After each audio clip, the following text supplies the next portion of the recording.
Good afternoon. One element at the top, and then we'll get started. You heard from the Secretary once again today that we are doing everything we possibly can to seek to find a peaceful resolution to the crisis Moscow has needlessly precipitated. But those efforts, as we've said, will be effective only if the Russian Federation is willing to de-escalate. To be very, very clear, we have not seen that. In fact, we have seen the opposite in recent weeks and even in recent days.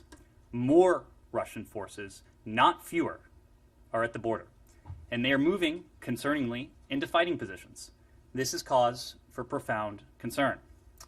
At the same time, and as we've warned previously, over the past several weeks, we've also seen Russian officials and Russian media plant numerous stories in the press, any one of which could be elevated to serve as a pretext for an invasion.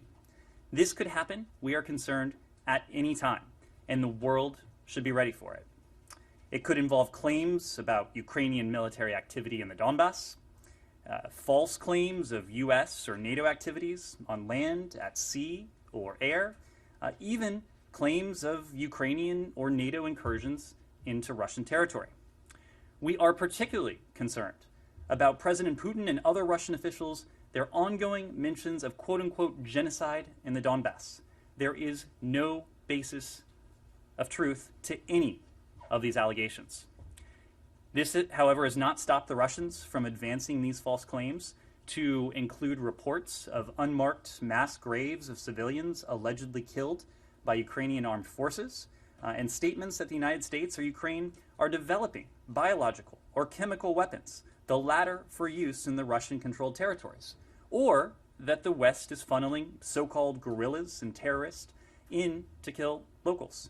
These allegations, again, are entirely, completely false. They are entirely untrue. These are false narratives that Russia is developing for use as a pretext for military action against Ukraine. In December, Russian Defense Minister Sergei Shoigu accused NATO and the United States of planning to, quote-unquote, commit provocations by delivering tanks of, quote, unidentified chemical components to the Donbass region for Ukraine's use. These are straight out of Russia's well-documented playbook, including from its previous military incursions into Ukraine and Georgia, and from disinformation operations in other parts of the world, including in Syria, where Russia continues to conduct a disinformation campaign to defend Syria's use of chemical weapons. People must treat any and all of these claims with the appropriate and healthy skepticism, especially when they come from Russian state media sources and aren't backed up by independent media reporting. Russia relies on confusion. Russia relies on obfuscation. Russia relies on misinformation and disinformation to cover its tracks. We should all expect that, and we should all be ready for it. With that, happy to take your questions. Thanks, Ned. All right, but you would expect for the same thing for claims and allegations that you guys make, that they shouldn't just be accepted on face value. And It is right? your job. It is your job to ask questions. It is our job to offer the best information that we have available to us. Okay. I have to run to go to the airport to meet you in Munich. So can you just, what do you expect from the Secretary's trip there? We're, small window that he'll be there, but what do you expect? The trip will be of short duration, but it will be long on substance. This will be an opportunity for the Secretary to meet with a number of his counterparts. I expect he'll engage in a number of bilateral engagements. I expect that there will be a number of important multilateral engagements. Of course, the crisis that Russia has needlessly precipitated will be top of mind, and I would assume top of discussion in many of these engagements, but it will also be an opportunity for the Secretary to see his counterparts from Europe and other parts of the world. And as we know, there are any number of other issues, including Vienna, including what's going on in Vienna, including COVID, including broader global challenges that I imagine will be discussed there. And the last thing is that you still have not gotten any indication of when, or you still have not gotten the Russian response to your response? It has been more than 2 weeks since we delivered what we call our non-paper, essentially our response to the Russians that outlined a number of areas that we think are ripe for dialogue and discussion, where together, if Moscow were to engage in good faith diplomacy, we think we could make reciprocal progress on areas that matter to both of us. The placement of offensive missiles in Europe, broader arms control conventions, transparency measures, stability measures. No, we have not received that response. It has been promised to us when the Secretary and his Russian counterpart, Foreign Minister Lavrov, spoke again yesterday. Foreign Minister Lavrov indicated it would be coming in the next couple days. We are awaiting it. We will give it a very close read. We hope that there is constructive feedback in that. We hope that the Russians are true to their word, that they remain willing to engage in dialogue. They remain willing to engage in diplomacy to resolve this peacefully. But we'll have to see. Thanks. Mark. Ned, a couple of things on Ukraine. So, speaking of intelligence, U.S. officials and others have heavily pointed towards this week about the potential start of an invasion. Specifically today, there was like a lot of alarm across Twitter in Ukraine last night. It hasn't happened yet. So, is that assessment, is that intelligence still valid? Are you pushing it a little bit towards next week? Can you explain why it hasn't materialized? We've said for some time now that we are in a window where Putin could order an invasion or an attack on Ukraine at a moment's notice. That has been the case for some time, precisely because this buildup of Russian forces along Ukraine's borders, in Belarus, other tactics and moves that we've seen have positioned Russia to be able to do this at any moment. That remains our assessment. It could take place tomorrow. It could take place next week. It could take place before the end of the Olympics. It could take place after the Olympics. I want to be very clear. Our concern has not diminished an iota. And in fact, our concern continues to grow, given that we have yet to see de-escalation, and given that in the absence of de-escalation, we've actually seen escalation. We have seen more forces arrive at the border. We have seen Russian forces take positions that would allow them to be called into service for an unprovoked invasion of Ukraine at any moment. Our concern on this is very high. Right. This morning, Secretary Blinken also left the door open for next week, and now you're saying it might be after the Olympics. Is that backed up with intelligence, new analysis, or you're basically simply talking about the fact that it's not happening today, and maybe it may not happen tomorrow, but it might happen next week? I'm not in a position to detail all of the intelligence that's available to us, but I can tell you this. Our analysis is that the invasion, an attack, could start at any moment. We've been saying that for some time now. We're not going to get into precise timeframes, but the fact remains, and we've communicated this very clearly to our partners, to our allies across Europe and beyond, that the Russian Federation has in place now what it would need to undertake an attack against Ukraine. And since this is so likely from your point of view, it's not hypothetical to ask this. If and when Russia invades, if they do, what will the U.S. engagement with Moscow look like? Is diplomacy going to be dead, or will Secretary Blinken will still be willing to come to the table and speak to his counterpart? Well, I'm not going to get into a hypothetical, but I will say broadly that it would look and sound very differently. Right now, we still believe, despite everything that we're seeing, despite everything that all of you can see with your own eyes, that there remains a window, if the Russians are serious about their commitment to engage in dialogue and diplomacy, for this to be resolved peacefully. That window has not closed. That window will not close until and unless Putin makes the decision to go in. Of course, we think that window still exists. The Secretary indicated to Foreign Minister Lavrov that we look forward to receiving the Russian response to our non-paper, and it is our hope that it forms the basis for continued dialogue and discussion. And we are certainly prepared to continue to engage in that dialogue and discussion. That is what we're focused on now. My final thing is, will Secretary attend the G7 foreign ministers meeting during Munich? Our schedule is still coming together, but I do expect the Secretary will have an opportunity to meet bilaterally with counterparts and also in multilateral fora as well. Francesca. Is there a chance, if you get this written response by Moscow today or tomorrow in the coming days, is there a chance, is the Secretary ready to meet with Sergei Lavrov while in Europe? The Secretary is ready to meet with Foreign Minister Lavrov at the appropriate time. The Secretary communicated that very clearly to the Foreign Minister. Look, the Russians have had our non-paper, have had our response for several weeks now. The Russians have been telling us their response is forthcoming for a couple weeks now. So we look forward to receiving it. We will review it just as quickly as we can so that if, again, the Russians are serious about what they say when it comes to dialogue and diplomacy, there can be a further engagement. Whether that is in the first instance over the phone, whether it is somewhere back in Europe, all of that will be worked out.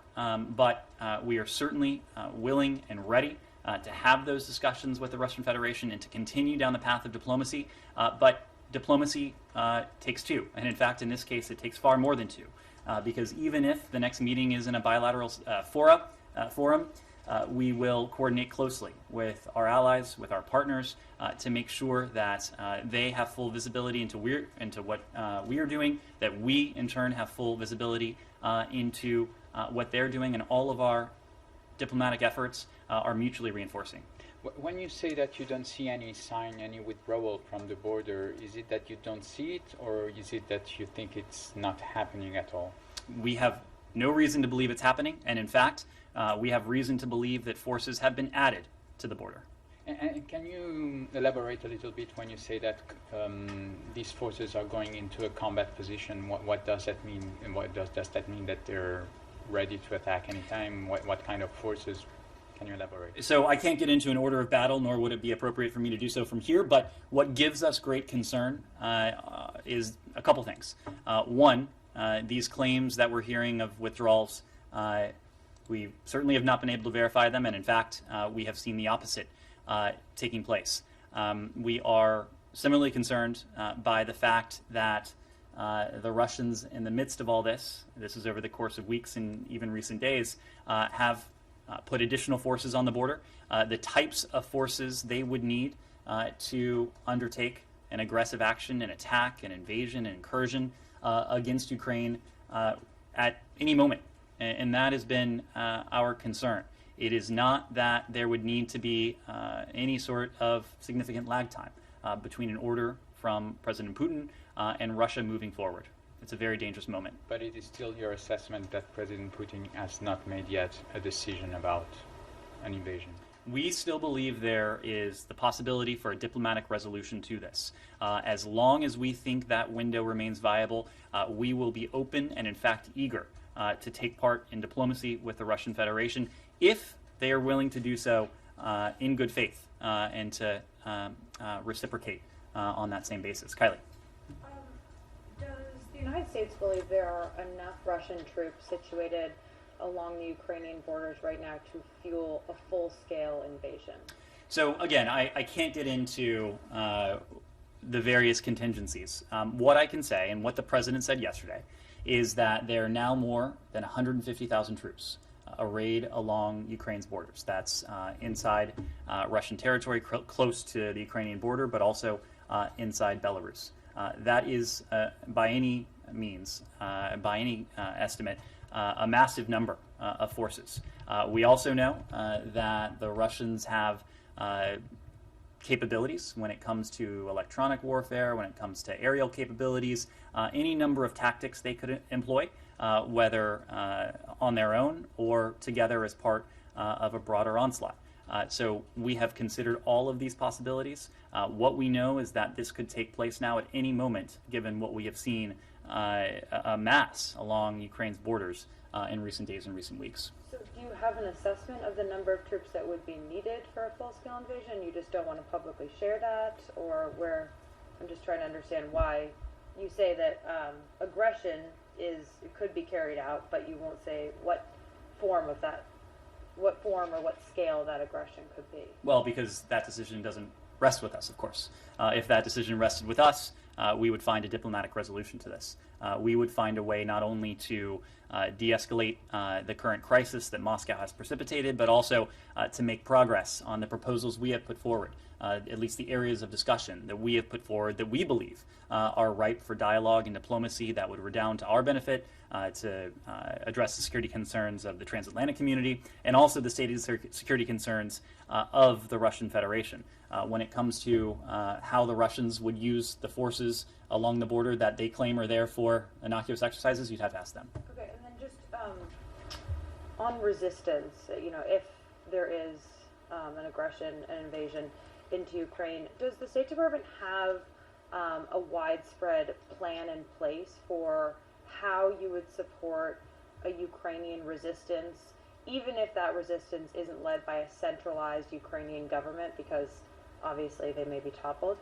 So let me make one broad point, and that is that, again, we are doing everything we can to forestall that possibility, to deter, to prevent Russian aggression. It is not our desire, certainly not our desire, to see that instated. It is our desire to see this resolved peacefully and optimally in a way where we can actually make progress on issues that have mattered to us, have mattered to us long before the buildup, issues that have mattered to Europe, long before the buildup, and presumably issues that matter to Russia and have mattered to Russia for some time now. Without taking this hypothetical too far, what I can say is that in the event of a Russian incursion, our defensive security assistance to Ukraine will continue and it will be accelerated. As you know, we have delivered hundreds of millions of dollars, $650 million worth of defensive security assistance last year. The drawdown that the president authorized in December of some $200 million. Those deliveries have continued even in recent days to our Ukrainian partners. We also have authorized our NATO allies to provide U.S. origin equipment to our Ukrainian partners. All of that would not only continue, but it would be accelerated in the event of additional Russian aggression. And that is in addition to what we would do to further reinforce our NATO allies on the eastern flank. And just to be clear, you'll figure out how to give Ukrainians that support even if their government is no longer. That defensive security assistance will continue. Okay, and then just one last thing, sorry. Is there a task force out of this building on Ukraine? We've kind of heard that discussed, and could you just give some details on what that looks like and how often you guys are meeting and that sort of thing? There is a task force. The task force was stood up in recent days. It is a task force that is operating with a large team that incorporates many of the elements in this building. It is, as you know, planning for a task force like this has been in the works for weeks now. We were able to stand it up on short notice, given the planning that had taken place. Yes, Love. When Secretary Blinken met India's External Affairs Minister S. Jaishankar in Melbourne a few days ago, did he come out with the impression that India is fully supporting United States on the issue of Russia? So there was a discussion of Russia and Ukraine in the context of the Quad meeting that we had with our Indian counterparts, our Japanese and Australian allies. There was a strong consensus in that meeting that there needs to be a diplomatic, a peaceful resolution to this. One of the core tenets of the Quad is to reinforce the rules-based international order. And that is a rules-based order that applies equally in the Indo-Pacific as it does in Europe, as it does anywhere else. We know that our Indian partners are committed to that rules-based international order. There are any number of tenets to that order. One of them is that borders cannot be redrawn by force, that large countries cannot bully small countries, that only the people of a particular country can be in a position to choose their foreign policy, their partnerships, their alliances, their associations. Those are principles that apply equally in the Indo-Pacific as they do in Europe. And during the bilateral meeting, did Secretary Blinken raise the issue of CAATSA sanctions or India buying S-400 from Russia? There was a discussion of our broad defense relationship, but I wouldn't want to characterize it beyond that. One more question. India has asked a number of its students who are studying in Ukraine to leave the country. And many of these students have said there are not enough flights, and if the flights are there, they are quite expensive. Even as India has assured them that they will be taken care of if there is invasion. But is there any coordinated international efforts, including by US, to evacuate foreign nationals from Ukraine in the case of invasion?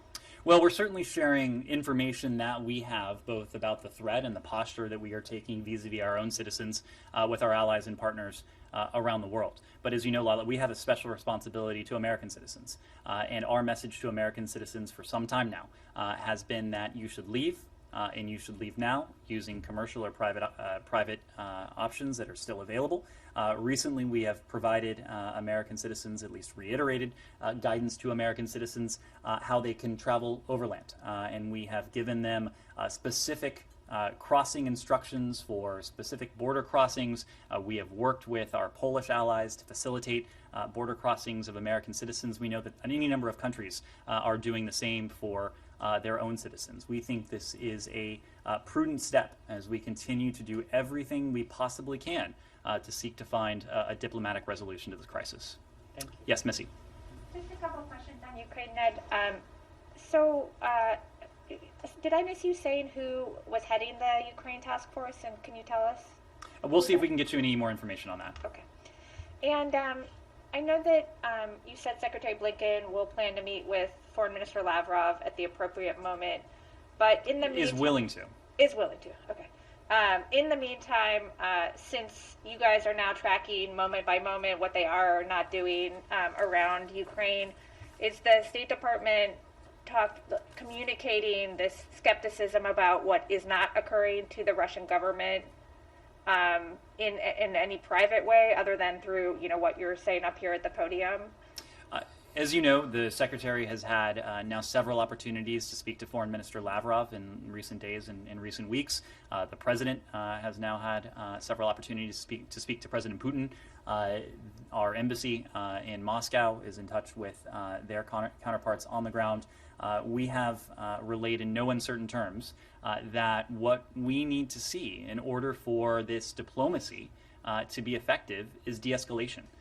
The Russians have heard that from the very start of this process. And if I recall, even at the outset of the first meeting of the Strategic Stability Dialogue, the dialogue that Deputy Secretary Sherman attended with Foreign Minister Ryabkov in Geneva in January, that was a key message that we imparted publicly, but also privately, that in order for this process to work, we need to see de-escalation. Until now, that is a message that the Russians have not heeded. Okay, just two more questions. And they're saying we're moving back forces. You're saying, they're not moving any meaningful amount of forces, and in fact, they're doing the opposite. Why do you think they are making these claims when not only is there, what the intelligence that you guys are observing and then talking about publicly, but there's commercial satellite imagery, there's people who are posting stuff on TikTok. Why? I'm just curious about what you think their thinking is there, given the fact that it's something that, in this day and age with the access to imagery out there in the public, that they think that they could sort of get away with, if that's what you guys are saying. Well, you're right that there are Russian words and then there are Russian actions. And it should be clear to everyone, it is clear to everyone who takes the time to investigate, that their words do not match their actions, and in fact, their words stand in stark contrast to their actions. And you can see that on social media, you can see that on publicly available satellite imagery, you can see that through any number of means. That's a question for the Russian Federation. What I will say, and this is as much from an historical perspective as it is from what we're seeing now, this is the Russian playbook. This is the playbook the Russians have used in the past, including in 2014, to paint a picture, or at least to attempt to paint a picture publicly, while they do the opposite in a way that they seek to obfuscate, in a way that they seek to obscure and to hide. This is not 2014 in the sense that social media is different.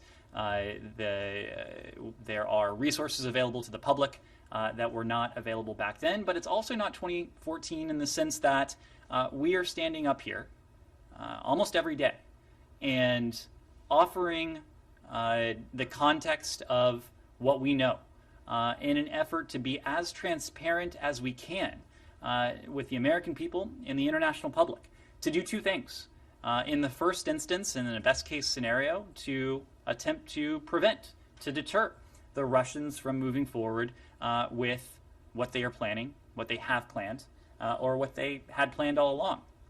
If we're not able to do that, and ultimately Putin will make the decision that Putin will make based on his own calculus, if we're not able to do that, what we will have done is to have put a spotlight on the fact that this was all a charade, this was all a show, and that while the Russians were claiming de-escalation, while the Russians were claiming a commitment to dialogue, that the opposite was taking place. And so that's why we've tried to be very clear about the disinformation, about the pretexts, the fact that the Russians did this precisely in 2014, and our growing alarm that the Russians may be planning a similar pretextual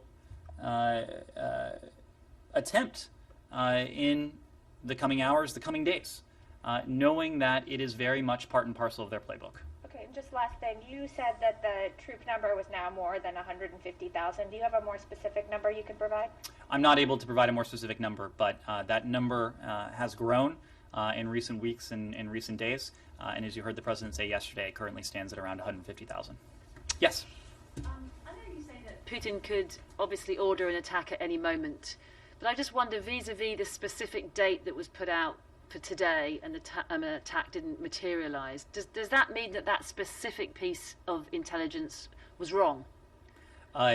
No, it doesn't. First of all, I don't think you've heard us from any podium point to a specific day of an invasion. I think what you've heard from us from some time now is to make the point that what the Russian Federation has put in place are the capabilities it would need to order an attack at any time. But this goes back to what I was saying before, and to a discussion that perhaps we had quite memorably here the other week, that if something doesn't come to pass, it doesn't necessarily mean that what we've been warning of is wrong. In the best case scenario, the Russians will have changed their calculus.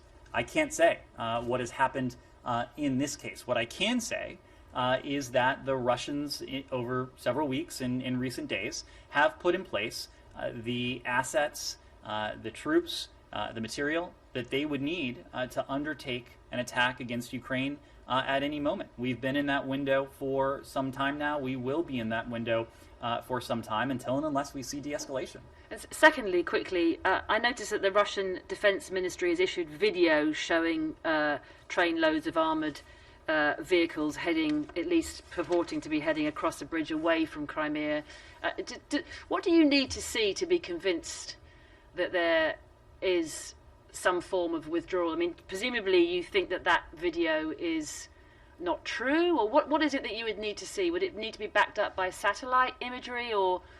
It would need to be verified. In what sense, though, I guess? There are any number of ways that we have to verify them, and I'm not able to speak to all of them from the podium. But look, this is not an assessment that is ours and ours alone. You heard from the NATO Secretary General this morning, Jens Stoltenberg, that we have not seen de-escalation, and in fact, we've seen more troops head to the border. So it's difficult for us to speak with specificity when it comes to the sources and methods that we would use to verify such a claim, but I can tell you that we are pulling every lever at our disposal in an effort to make sure that we have as much visibility as we can. But that sort of video is propaganda, do you think? The Russians have engaged in a great deal of propaganda and disinformation on this very question. And just lastly, are you concerned or convinced, by the sounds of it, that Moscow is pushing this genocide line to justify invasion? And just why are we seeing that now? Well, you would have to ask the Russian Federation why we're seeing that now, but we can say a couple things. How concerned are you? We're very concerned. We're very concerned because we know broadly that the Russians want to point to a fabricated pretext before undertaking aggression. It's precisely what they did in 2014 in Ukraine. These claims of genocide have haunting echoes of what we heard in 2014 regarding the persecution of Russian speakers in eastern Ukraine and Crimea. This is in some ways eerily similar to what we have experienced before. And so now that we hear Vladimir Putin, we hear other Russian officials pointing to genocide, pointing to pointing to what we have heard in the past. It gives us great concern that this could be part of the same playbook that they are reprising in the context of 2022. Thank you. Yes. Today, the Brazilian President Jair Bolsonaro met Vladimir Putin in Moscow. Bolsonaro did not mention the Ukrainian crisis, but he said that he has solidarity with Russia. How do you see his declarations, his trip, and the approximation between Brazil and Russia at this moment? And if this could affect the relations between Brazil and the United States in the future? Well, we know that any number of countries, and in fact the international community, is broadly and deeply concerned about what we are all seeing taking place with Russia and Ukraine at this very moment. As democratic countries, as democratic leaders in our hemisphere, we in Brazil, we feel that we have a responsibility to stand up for the values that we share. And at the heart of those values are the principles of the rules-based international order. This is the order that has, over the course of more than 7 decades now, has fueled unprecedented levels of prosperity, security, and stability in Europe, in the Indo-Pacific, but also in our own hemisphere. And so that's why it is our hope that President Bolsonaro will have taken advantage of this opportunity, this meeting with President Putin, to reinforce the very messages that are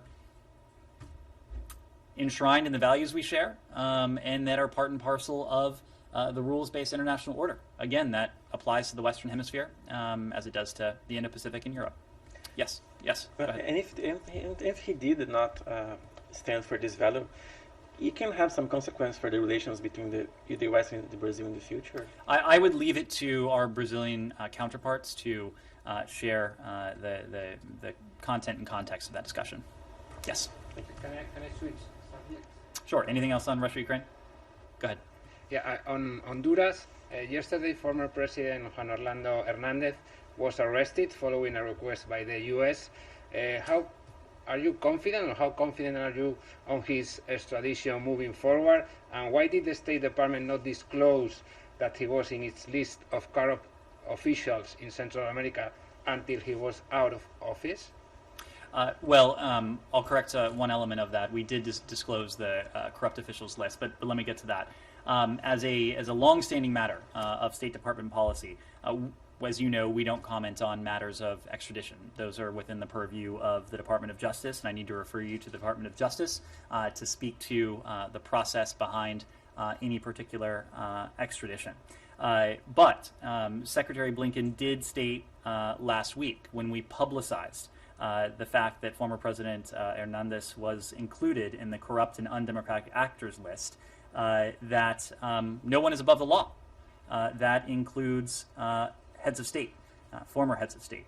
And we take all allegations of criminal wrongdoing extraordinarily seriously, whether it's in Honduras, whether it's in anywhere else in this hemisphere or around the world. Our priority remains seeing the rule of law respected, implemented, strengthened, and supported by our partners as they work to ensure judicial and security sectors protect all of their citizens. These are discussions that we're having with our Honduran partners, but also partners throughout the region.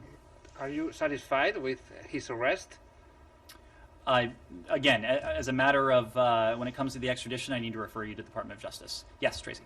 To follow on my colleague here, actually, Juan Orlando Hernandez was not included initially when the list was released last year, and only recently put on the list, I think, last month. But his question: are you confident that Hernandez will be extradited? You know, as you know, as happens in many countries, he managed to stack the Supreme Court with his allies, and that is who the Honduran Supreme Court, obviously, and that is who will have to rule whether they will allow the extradition or not. So I'm wondering how confident you are that that extradition will take place. Again, as a matter of longstanding policy, we don't speak to the process of any particular extradition. So I'd have to refer you to the Department of Justice. But what I will say is that the rule of law, following the rule of law, strengthening the rule of law, implementing the rule of law is a key priority of ours, including in Central America. We know that it is a priority of the new administration there, and I think I would have to leave it at that. The Iranian foreign minister is expected to be in Munich at the security conference. Is the secretary ready, willing to meet with him directly in person if that helps having a breakthrough in Vienna? I wouldn't expect, at least in Munich, a meeting between the secretary and the foreign minister. But what I will say, and what we have long said, is that we believe that direct talks between the United States and Tehran and Iran would be in our interest in the context of Vienna. As you know, Francesco, we have had to operate on an indirect basis with our primarily our European partners, relaying messages back and forth, and that has posed an obstacle in the context of negotiations that are technical, that are detailed, that are complex. And so we have said for some time now that we would find direct negotiations in the context of Vienna to be to our advantage. It would be to the benefit of our attempts to seek to achieve, or at least test the proposition of whether we can achieve a mutual return to compliance with the JCPOA. The French foreign minister said today it's now a matter of days and no more weeks to know whether, well, to have a deal to save the JCPOA or to go in a nuclear crisis. Is that your assessment too? Is it a matter of days? Well, our assessment is that we are in the midst of the very final stages of, as I said before, a complex negotiation with the key stakeholders here. This is really the decisive period during which we'll be able to determine whether a mutual return to compliance with the JCPOA is in the offing, or if it's not. Again, we are sincere and steadfast in our efforts to test the proposition as to whether a return can be achieved. We continue to believe that a mutual return to compliance with the JCPOA is the best way to once again place permanent, verifiable limits on Iran's nuclear program. But we're in a decisive period because that window will very shortly have closed. And so have you seen the political willingness from Tehran in these last days in Vienna, and when will you be able to make that assessment? I think we'll have a much better sense of that in the coming days, and it will have to be in the coming days because, again, we're in a decisive period where all sides will have to make the political commitments that will be necessary if we are to achieve a mutual return to compliance with the JCPOA. Okay, thank you very much, everyone.